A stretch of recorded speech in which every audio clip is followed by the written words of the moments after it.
வணக்கம் குருவே சரணம். இந்த கதை நல்லா இருக்கும், கேளுங்க.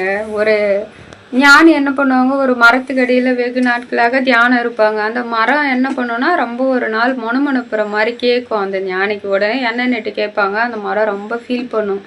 எல்லா மரத்துலேயும் அந்த காய்கள் எல்லாம் நிறைய காய்க்குது, என் மரத்தில் மட்டும் பூக்கிற பூக்கள் எல்லாம் கொட்டிடுது, 2 காய் 3 காய் தான் இருக்குது அப்படின்னுட்டு. உடனே அந்த முனிவர் என்ன பண்ணுவாங்க, அங்கே கீழே இருக்கிற தண்ணி எடுத்து தெளிப்பாங்க மரத்து மேலே.